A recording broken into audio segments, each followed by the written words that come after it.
welcome. Thank you all for the great convention that we've had. And Chelsea, thank you. I am so proud to be your mother and so proud of the woman you've become. Thank you for bringing Mark into our family and Charlotte and Aiden into the world. And Bill, that conversation we started in the law library 45 years ago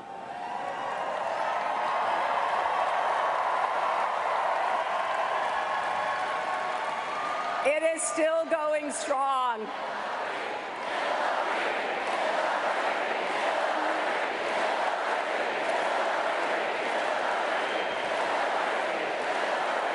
You know, that conversation has lasted through good times that filled us with joy and hard times that tested us. And I've even gotten a few words in along the way. On Tuesday night, I was so happy to see that my explainer-in-chief is still on the job. I'm also grateful to the rest of my family and to the friends of a lifetime. For all of you whose hard work brought us here tonight, and to those of you who joined this campaign this week, thank you. What a remarkable week it's been.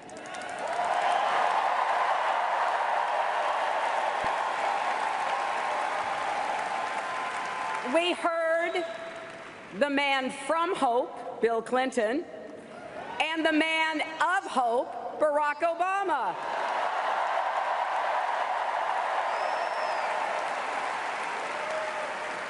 America is stronger because of President Obama's leadership, and I'm better because of his friendship.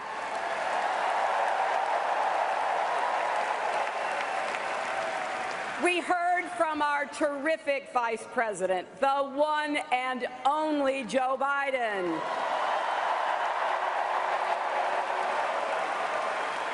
He spoke from his big heart about our party's commitment to working people, as only he can do. And First Lady Michelle Obama reminded us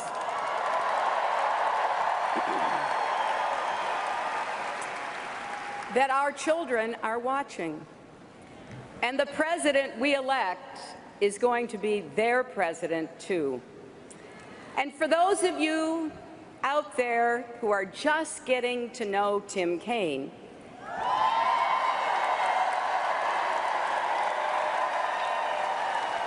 you will soon understand why the people of Virginia keep promoting him from city council and mayor to governor and now senator. And he will make our whole country proud as our vice president.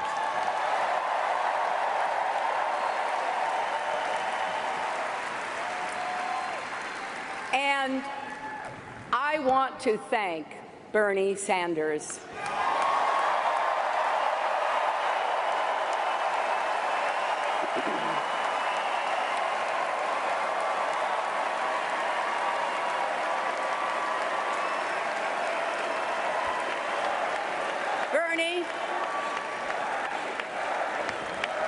Bernie, your campaign inspired millions of Americans, particularly the young people who threw their hearts and souls into our primary. You've put economic and social justice issues front and center where they belong. And to all of your supporters here and around the country, I want you to know, I've heard you. Your cause is our cause.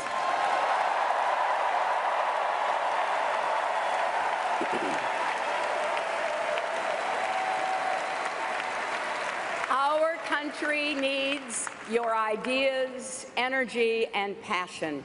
That is the only way we can turn our progressive platform into real change for America.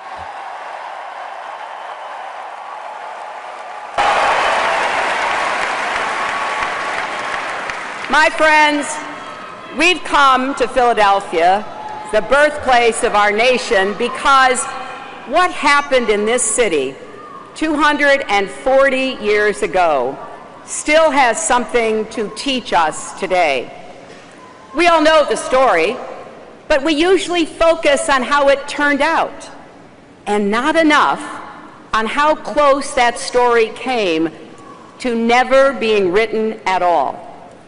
When representatives from 13 unruly colonies met just down the road from here, some wanted to stick with the king, and some wanted to stick it to the king. The revolution hung in the balance. Then somehow they began listening to each other, compromising, finding common purpose. And by the time they left Philadelphia, they had begun to see themselves as one nation. That's what made it possible to stand up to a king. That took courage. They had courage. Our founders embraced the enduring truth that we are stronger together.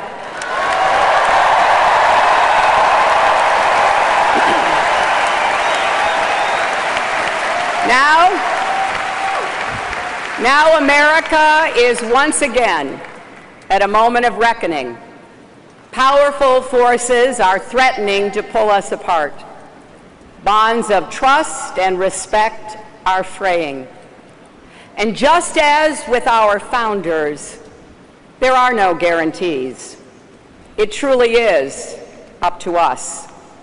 We have to decide whether we will all work together so we can all rise together.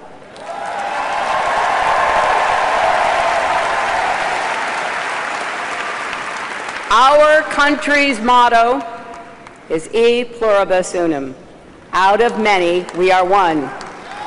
Will we stay true to that motto? Well, we heard Donald Trump's answer last week at his convention. He wants to divide us from the rest of the world and from each other.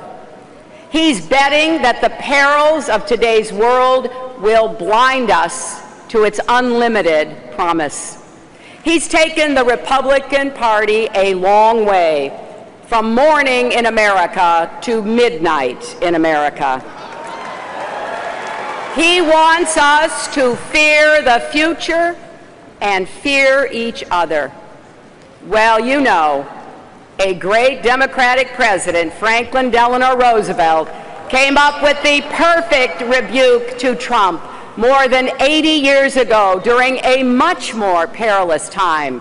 The only thing we have to fear is fear itself.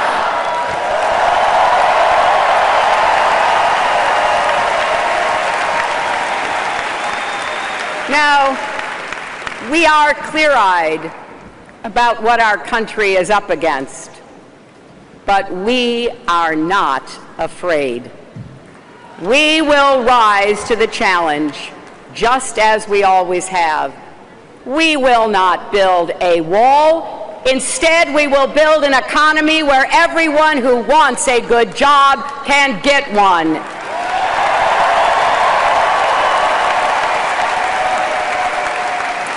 And we'll build a path to citizenship for millions of immigrants who are already contributing to our economy.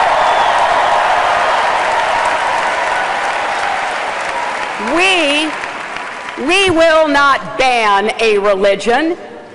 We will work with all Americans and our allies to fight and defeat terrorism.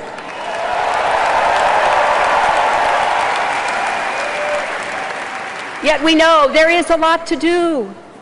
Too many people haven't had a pay raise since the crash.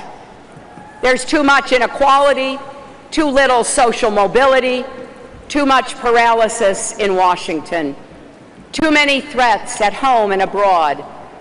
But just look for a minute at the strengths we bring as Americans to meet these challenges. We have the most dynamic and diverse people in the world. We have the most tolerant and generous young people we've ever had.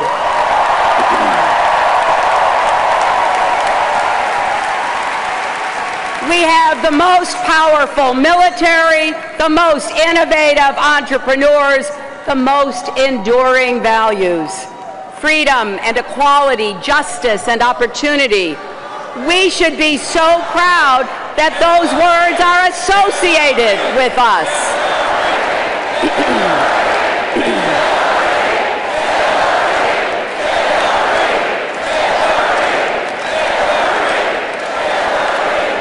I have to tell you, as your Secretary of State, I went to 112 countries. When people hear those words, they hear America. So, don't let anyone tell you that our country is weak. We're not. Don't let anyone tell you we don't have what it takes. We do.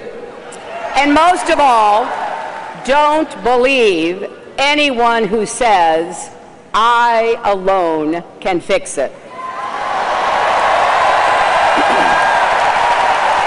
Yes, those were actually Donald Trump's words in Cleveland. And they should set off alarm bells for all of us. Really? I alone can fix it?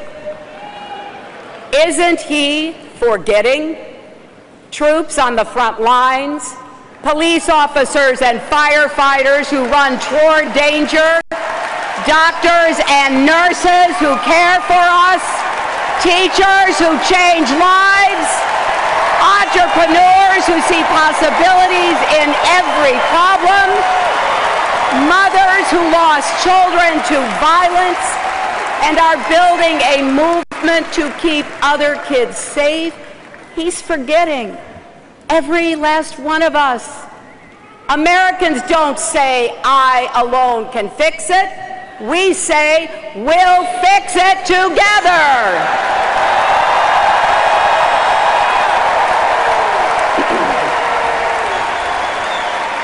And remember, our founders fought a revolution and wrote a constitution so America would never be a nation where one person had all the power.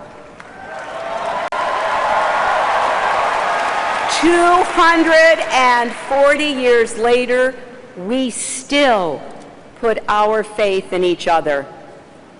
Look at what happened in Dallas after the assassinations of 5 brave police officers. Police Chief David Brown asked the community to support his force, maybe even join them. And you know how the community responded? Nearly 500 people applied in just 12 days.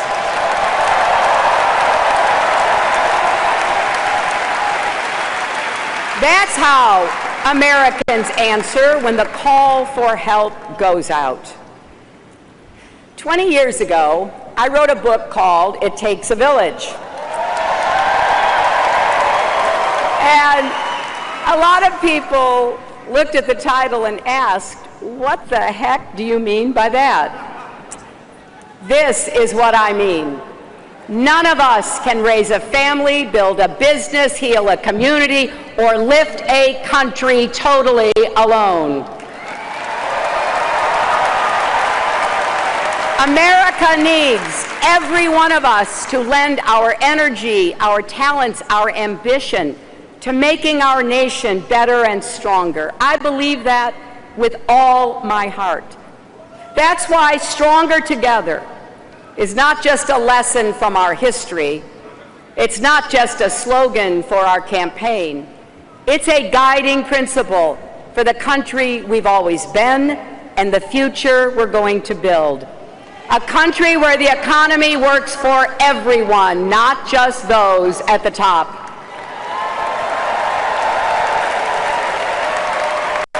Where you can get a good job and send your kids to a good school, no matter what zip code you live in. A country where all our children can dream and those dreams are within reach. Where families are strong, communities are safe, and yes, where love trumps hate.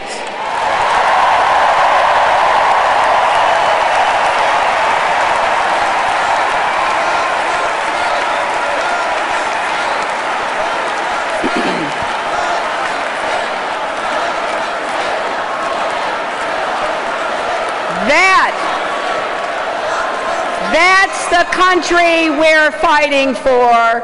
That's the future we're working toward. And so, my friends, it is with humility, determination, and boundless confidence in America's promise that I accept your nomination for President of the United States.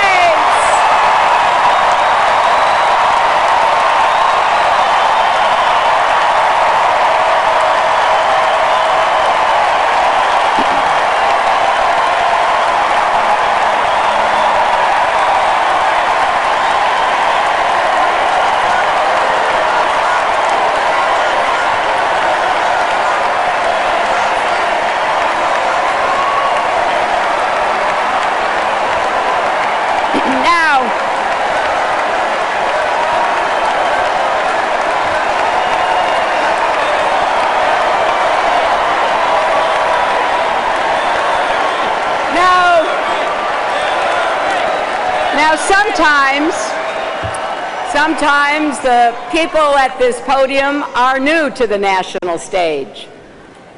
As you know, I'm not one of those people. I've been your First Lady, served 8 years as a senator from the great state of New York.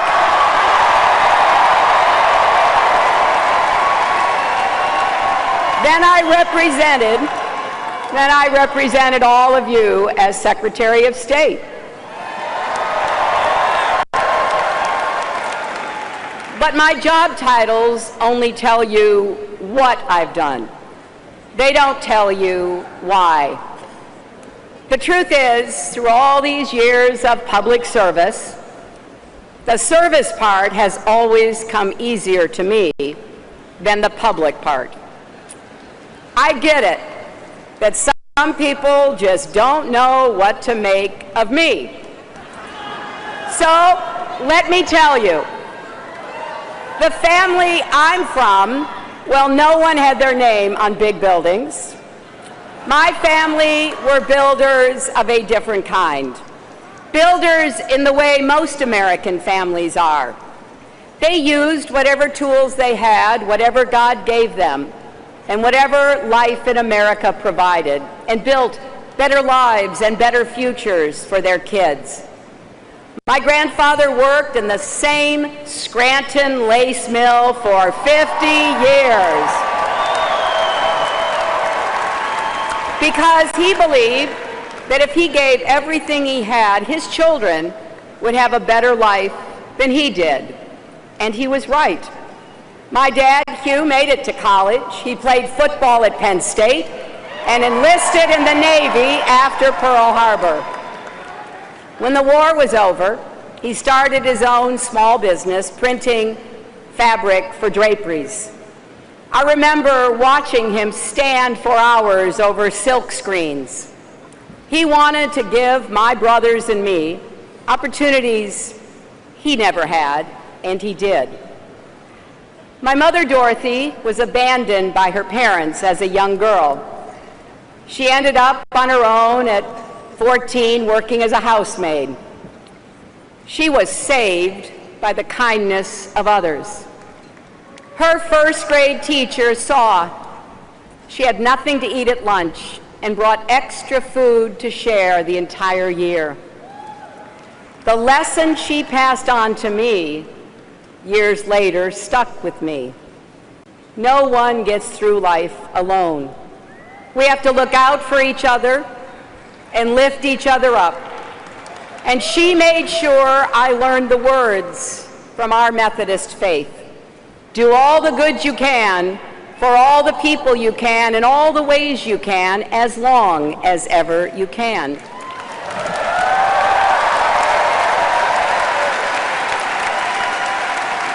So I went to work for the Children's Defense Fund, going door to door in New Bedford, Massachusetts, on behalf of children with disabilities who were denied the chance to go to school. I remember meeting a young girl in a wheelchair on the small back porch of her house. She told me how badly she wanted to go to school. It just didn't seem possible in those days. And I couldn't stop thinking of my mother and what she'd gone through as a child. It became clear to me that simply caring is not enough. To drive real progress, you have to change both hearts and laws. You need both understanding and action. So we gathered facts, we built a coalition, and our work helped convince Congress to ensure access to education for all students with disabilities. It's a big idea, isn't it? Every kid with a disability has the right to go to school.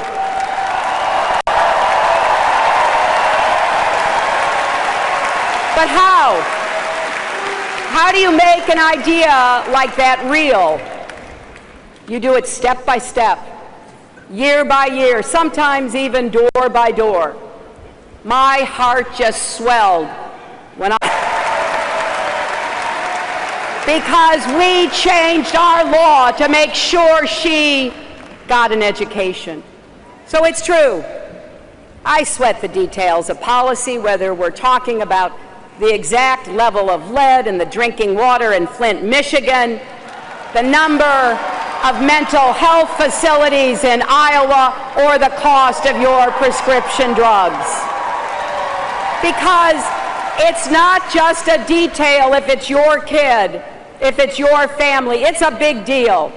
And it should be a big deal to your president, too.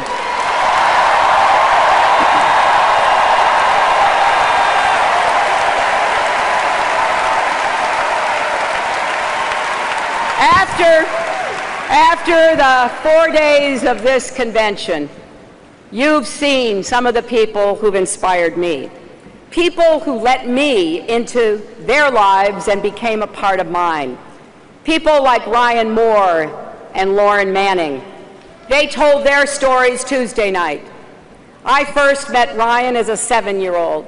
He was wearing a full-body brace that must have weighed 40 pounds because I leaned over to lift him up.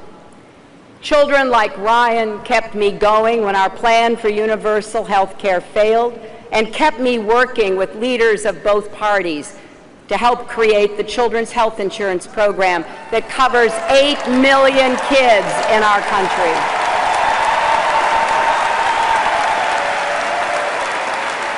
Lauren Manning, who stood here with such grace and power, was gravely injured on 9/11. It was the thought of her and Debbie St. John, who you saw in the movie, and John Dolan and Joe Sweeney and all the victims and survivors that kept me working as hard as I could in the Senate on behalf of 9/11 families and our first responders who got sick from their time at Ground Zero. I was thinking of Lauren, Debbie, and all the others 10 years later in the White House Situation Room when President Obama made the courageous decision that finally brought Osama bin Laden to justice.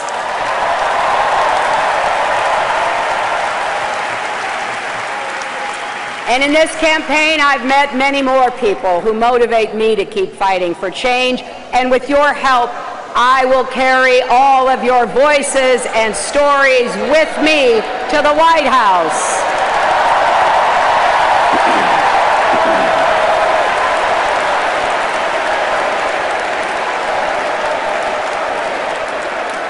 And you heard some from Republicans and independents who are supporting our campaign. Well, I will be a president for Democrats, Republicans, independents, for the struggling, the striving, the successful, for all those who vote for me and for those who don't, for all Americans together.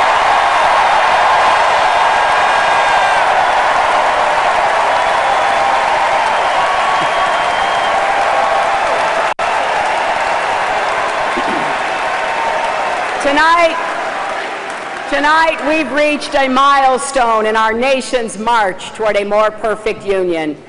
The first time that a major party has nominated a woman for president.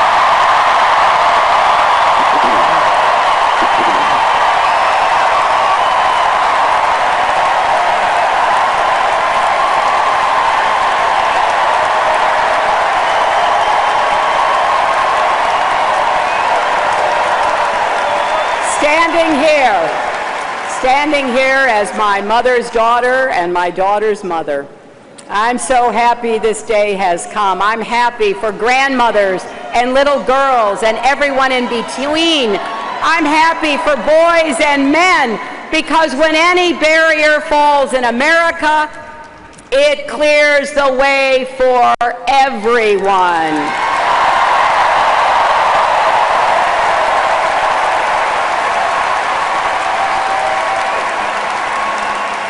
After all, when there are no ceilings, the sky's the limit.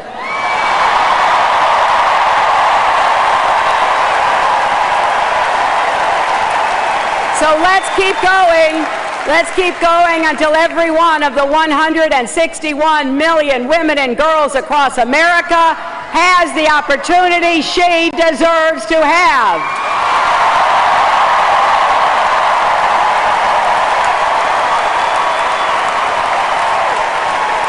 But even more important than the history we make tonight is the history we will write together in the years ahead. Let's begin with what we're going to do to help working people in our country get ahead and stay ahead. Now, I don't think President Obama and Vice President Biden get the credit they deserve for saving us from the worst economic crisis of our lifetimes.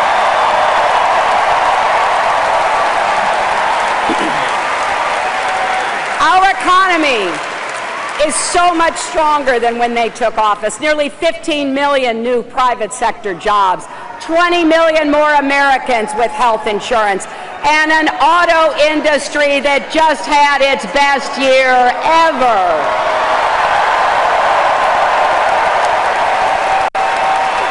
Now, that's real progress. But none of us can be satisfied with the status quo, not by a long shot.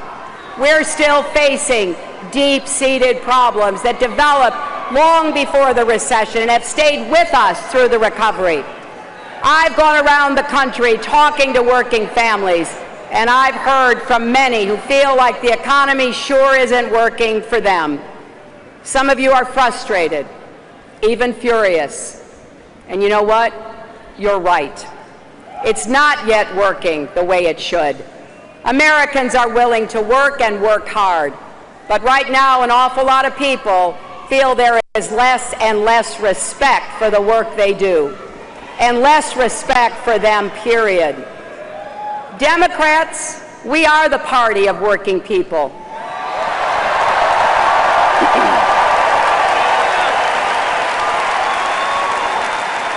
But we haven't done a good enough job showing we get what you're going through, and we're going to do something to help. So tonight I want to tell you how we will empower Americans to live better lives. My primary mission as president will be to create more opportunity and more good jobs with rising wages right here in the United States.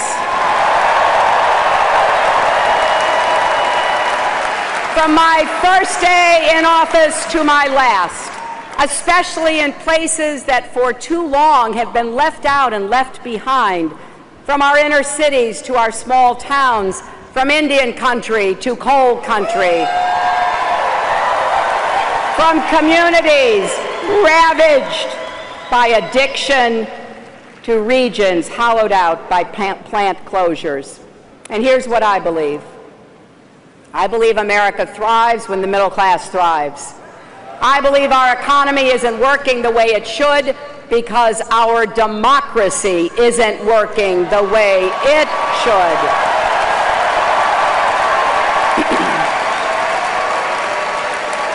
That's why we need to appoint Supreme Court justices who will get money out of politics and expand voting rights, not restrict them. And if necessary, we will pass a constitutional amendment to overturn Citizens United.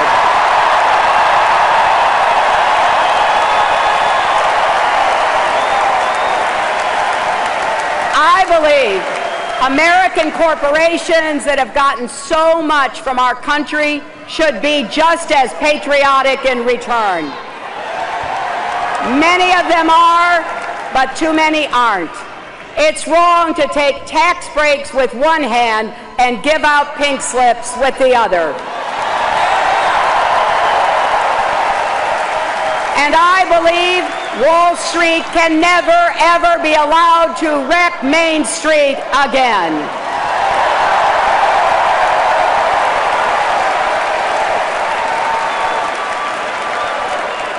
And I believe in science.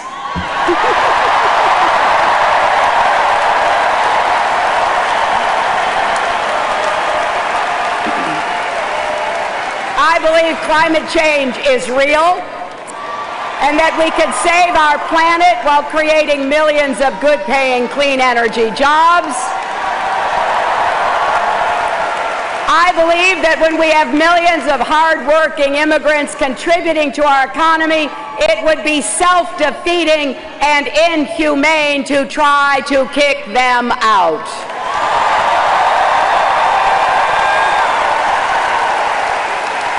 Comprehensive immigration reform will grow our economy and keep families together, and it's the right thing to do. So, whatever party you belong to, or if you belong to no party at all, if you share these beliefs, this is your campaign.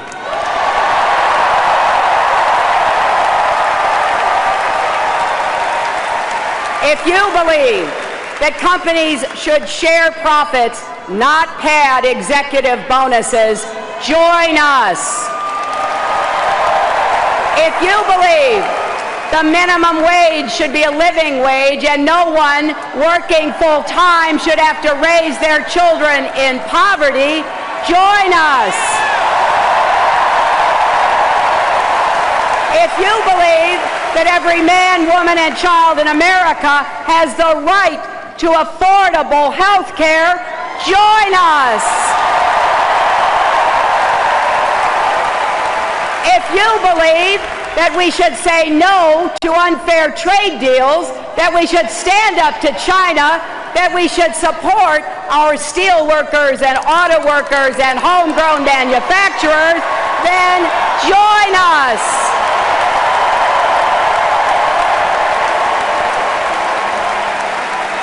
If you believe we should expand Social Security and protect a woman's right to make her own health care decisions, then join us.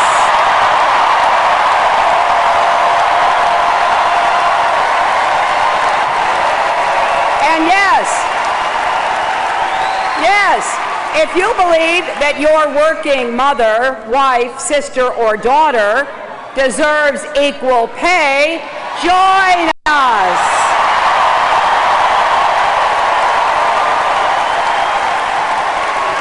That's how we're going to make sure this economy works for everyone, not just those at the top. Now, you didn't hear any of this, did you, from Donald Trump at his convention? He spoke for 70-odd minutes, and I do mean odd.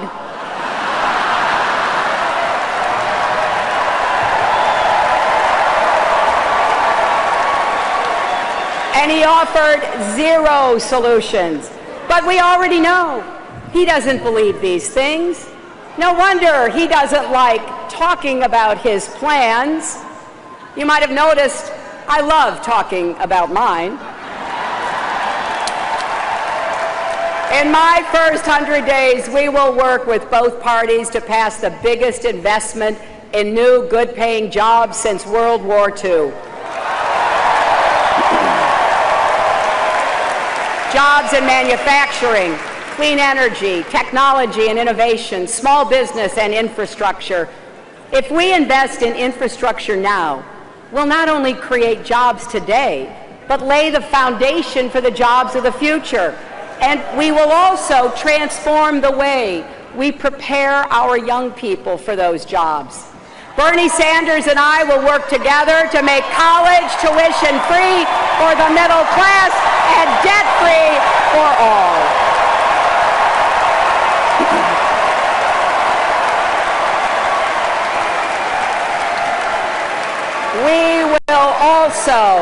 We will also liberate millions of people who already have student debt.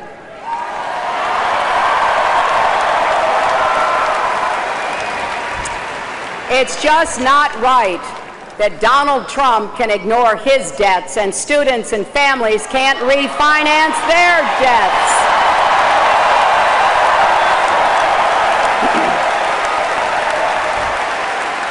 And something we don't say often enough, sure, college is crucial, but a 4-year degree should not be the only path to a good job.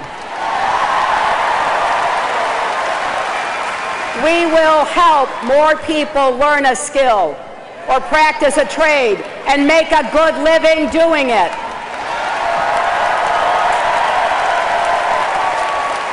We will give small businesses like my dad's a boost, make it easier to get credit.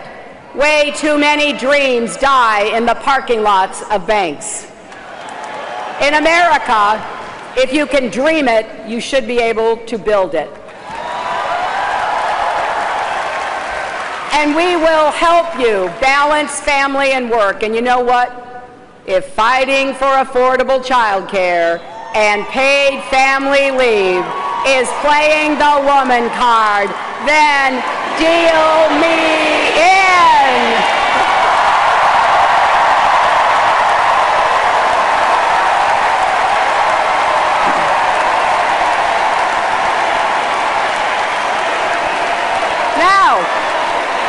Now here's the other thing.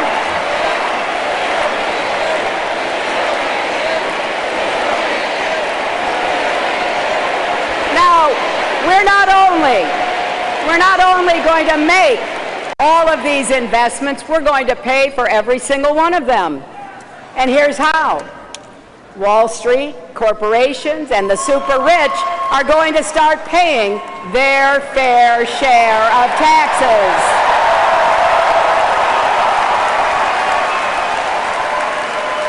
This is not because we resent success, but when more than 90% of the gains have gone to the top 1%, that's where the money is, and we are going to follow the money.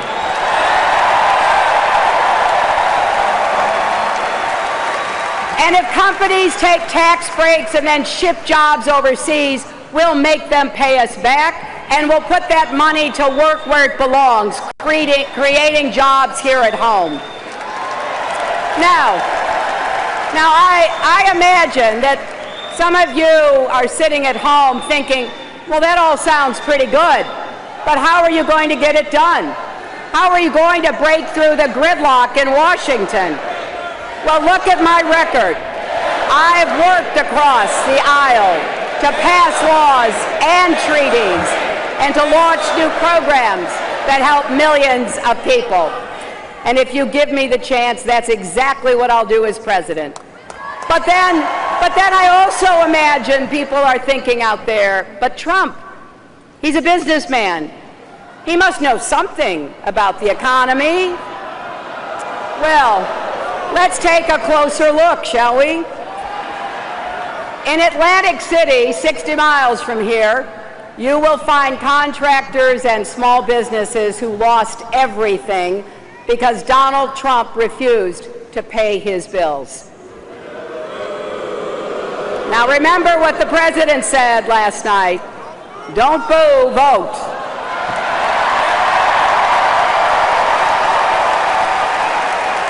But think of this. People who did the work and needed the money, not because he couldn't pay them, but because he wouldn't pay them. He just stiffed them. And you know that sales pitch he's making to be president?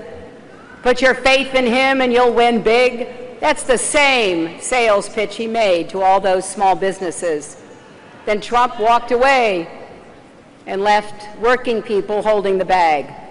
He also talks a big game about putting America first. Well, please explain what part of America first leads him to make Trump ties in China, not Colorado, Trump suits in Mexico, not Michigan, Trump furniture in Turkey, not Ohio, Trump picture frames in India, not Wisconsin. Donald Trump says he wants to make America great again. Well, he could start by actually making things in America again.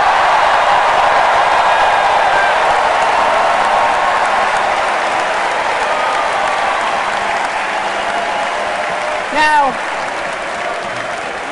the choice we face in this election is just as stark when it comes to our national security.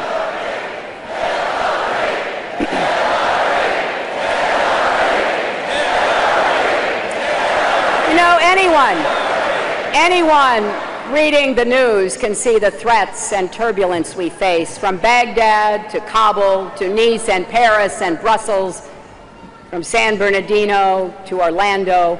We're dealing with determined enemies that must be defeated. So it's no wonder that people are anxious and looking for reassurance, looking for steady leadership, wanting a leader who understands we are stronger when we work with our allies around the world and care for our veterans here at home.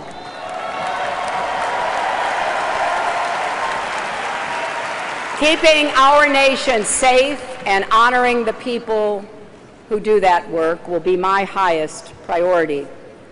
I'm proud that we put a lid on Iran's nuclear program without firing a single shot.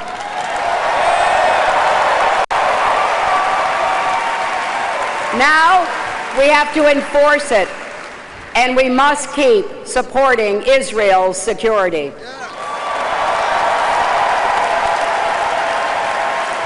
I'm proud that we shaped a global climate agreement. Now we have to hold every country accountable to their commitments, including ourselves. And I'm proud to stand by our allies in NATO against any threat they face, including from Russia.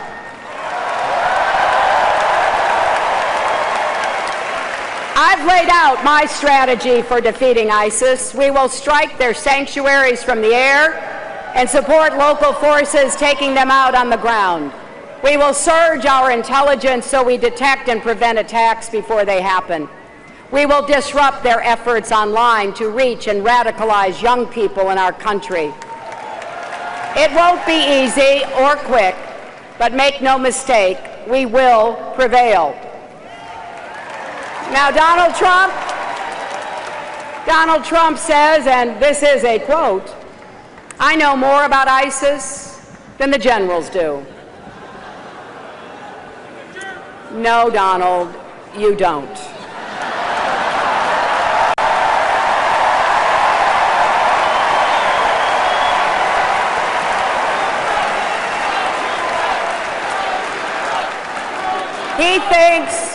He thinks he knows more than our military because he claimed our armed forces are a disaster. Well, I've had the privilege to work closely with our troops and our veterans for many years, including as a senator on the Armed Services Committee, and I know how wrong he is. Our military is a national treasure. We entrust our commander-in-chief to make the hardest decisions our nation faces, decisions about war and peace, life and death. A president should respect the men and women who risk their lives to serve our country.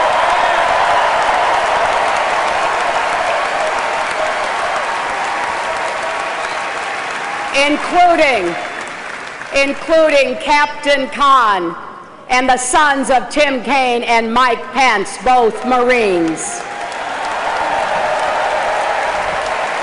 So just ask yourself, do you really think Donald Trump has the temperament to be commander-in-chief? Donald Trump can't even handle the rough and tumble of a presidential campaign. He loses his cool at the slightest provocation. When he's gotten a tough question from a reporter, when he's challenged in a debate, when he sees a protester at a rally. Imagine, if you dare, imagine him in the Oval Office facing a real crisis. A man you can bait with a tweet is not a man we can trust with nuclear weapons.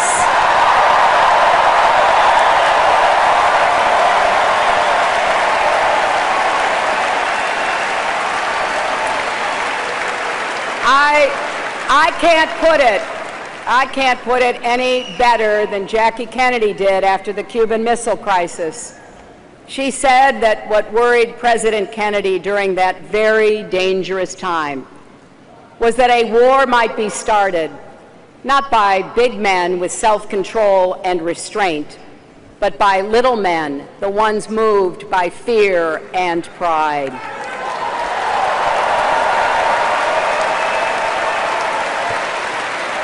America's strength doesn't come from lashing out. It relies on smarts, judgment, cool resolve, and the precise and strategic application of power, and that's the kind of commander-in-chief I pledge to be.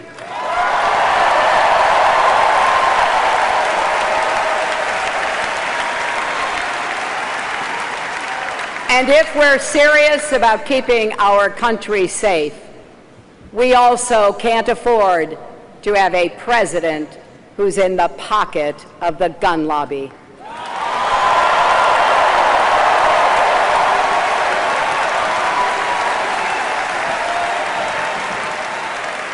I'm not here to repeal the Second Amendment.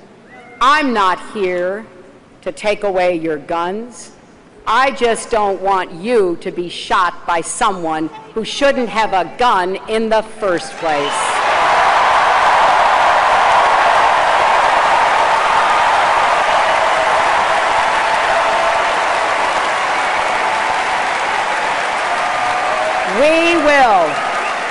We will work tirelessly with responsible gun owners to pass common sense reforms and keep guns out of the hands of criminals, terrorists, and all others who would do us harm. You know, for decades, people have said this issue was too hard to solve and the politics too hot to touch. But I ask you, how can we just stand by and do nothing? You heard, you saw family members of people killed by gun violence on this stage. You heard, you saw family members of police officers killed in the line of duty because they were outgunned by criminals. I refuse to believe we can't find common ground here. We have to heal the divides in our country, not just on guns, but on race, immigration, and more.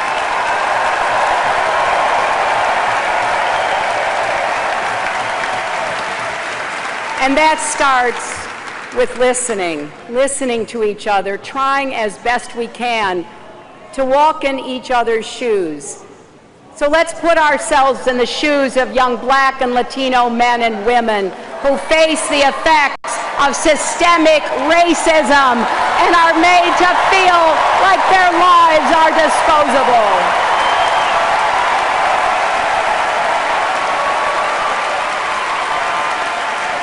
Let's put ourselves in the shoes of police officers kissing their kids and spouses goodbye every day, heading off to do a dangerous and necessary job. We will reform our criminal justice system from end to end and rebuild trust between law enforcement and the communities they serve.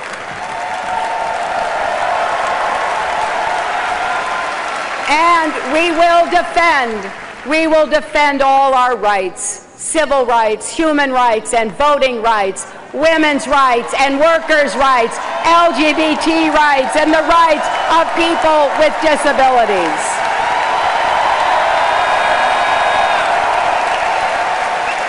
And we will stand up against mean and divisive rhetoric wherever it comes from. You know, for the past year, many people made the mistake of laughing off Donald Trump's comments, excusing him as an entertainer just putting on a show. They thought he couldn't possibly mean all the horrible things he says, like when he called women pigs or said that an American judge couldn't be fair because of his Mexican heritage, or when he mocks and mimics a reporter with a disability or insults prisoners of war like John McCain, a hero and a patriot who deserves our respect. Now, at first, I admit, I couldn't believe he meant it either. It was just too hard to fathom that someone who wants to lead our nation could say those things, could be like that. But here's the sad truth. There is no other Donald Trump. This is it. And in the end, it comes down to what Donald Trump doesn't get. America is great because America is good.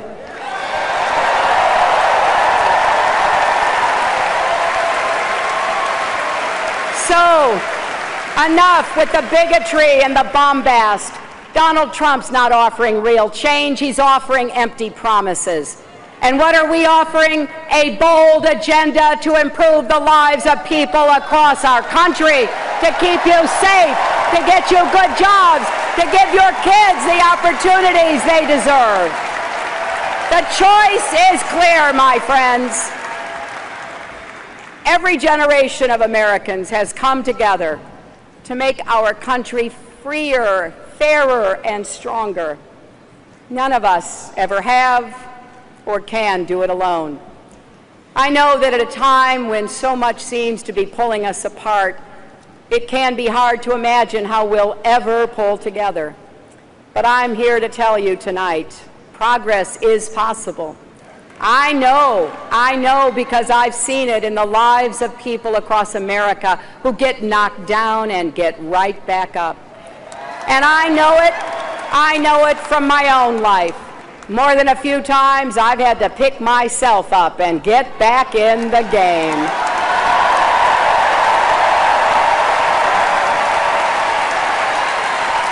Like so much else in my life, I got this from my mother, too. She never let me back down from any challenge. When I tried to hide from a neighborhood bully, she literally blocked the door. "Go back out there," she said. And she was right. You have to stand up to bullies.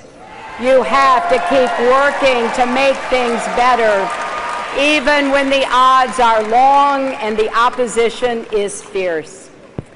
We lost our mother a few years ago, but I miss her every day, and I still hear her voice urging me to keep working, keep fighting for right no matter what. That's what we need to do together as a nation.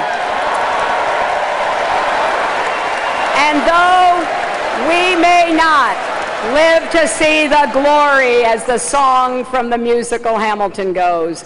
Let us gladly join the fight. Let our legacy be about planting seeds in a garden you never get to see. That's why we're here, not just in this hall, but on this earth. The founders showed us that, and so have many others since. They were drawn together by love of country and the selfless passion to build something better for all who follow. That is the story of America, and we begin a new chapter tonight. Yes, the world is watching what we do. Yes, America's destiny is ours to choose. So let's be stronger together, my fellow Americans. Let's look to the future with courage and confidence. Let's build a better tomorrow for our beloved children and our beloved country. And when we do, America will be greater than ever. Thank you, and may God bless you and the United States